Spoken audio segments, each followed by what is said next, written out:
গণহত্যাকারী দল হিসেবে আওয়ামী লীগের নির্বাচন কমিশন থেকে নিবন্ধন কোনোভাবেই থাকতে পারে না। গণ অভ্যুত্থানের ৮ মাস পার হয়ে গেলেও এখন আমরা দেখতে পাচ্ছি নির্বাচন কমিশন থেকে আওয়ামী লীগের নিবন্ধন বাতিল এবং আওয়ামী লীগের এই গণহত্যা চালানোর পেছনে যারা সহযোগী সংগঠন ছিল, যারা অঙ্গ সংগঠন ছিল, তাদের নিবন্ধন বাতিলের কোনো প্রকার উদ্যোগই দেখা দিচ্ছে না, যা প্রচণ্ডভাবে জনগণের জন্য উদ্বেগজনক। ৫ আগস্টের পর থেকে বা জুলাই আগস্টের যে নির্মম গণহত্যা এবং তার পূর্বে যে ১৬ বছরের নির্যাতন, নিপীড়ন, গুম খুনের সরকার এবং জালিমের সরকার পরিচালিত করেছে আওয়ামী লীগ, সেই দায় নিয়ে আওয়ামী লীগের নিবন্ধন বাতিল এখন সময়ের দাবি হয়ে উঠেছে। আওয়ামী লীগ সংগঠনগতভাবে দায়িত্ব নিয়ে, সিদ্ধান্ত নিয়ে তারা গণহত্যা চালিয়েছে। অতএব সংগঠন হিসেবে আওয়ামী লীগকে বিচারের কাঠগড়ায় দাঁড় করাতে হবে বা দাঁড় হতে হবে, তার কোনো উদ্যোগও আমরা সরকারকে নিতে দেখছি না। সংগঠন হিসেবে আওয়ামী লীগের বিচারের দাবি এখন গণদাবিতে রূপ নিচ্ছে।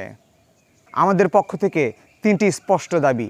একটি, আওয়ামী লীগের এবং আওয়ামী লীগের সহযোগী সংগঠনগুলো যারা গণহত্যার সঙ্গে আওয়ামী লীগের সাথে সম্পৃক্ত ছিল, তাদের নির্বাচন কমিশন থেকে নিবন্ধন বাতিল করতে হবে, প্রতীক বাতিল করতে হবে। আওয়ামী লীগ এবং তার সহযোগী যে সংগঠনগুলো গণহত্যার জন্য সহযোগিতা করেছে, আওয়ামী লীগকে সমর্থন দিয়েছে এবং আওয়ামী লীগের পাশে থেকেছে, জনগণের বুকে গুলি চালিয়েছে এবং গুলি চালাতে সহযোগিতা করেছে, তাদেরকে সংগঠন হিসেবে আন্তর্জাতিক অপরাধ ট্রাইব্যুনালে বিচারের সম্মুখীন করা এবং রাজনীতি নিষিদ্ধ করা। গণহত্যা নিহতের ঘটনার প্রত্যেকটি ঘটনার দ্রুততম সময়ের মধ্যে বিচার নিশ্চিত করা এবং যারা আহত হয়েছে তাদের সুচিকিৎসা নিশ্চিত করা।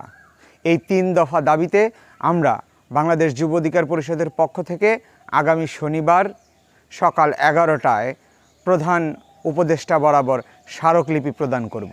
অতএব বাংলাদেশ যুব অধিকার পরিষদের পক্ষ থেকে আগামী শনিবার সকাল ১১টায় এই ৩ দফা দাবিতে প্রধান উপদেষ্টা বরাবর স্মারকলিপি প্রদান করা হবে।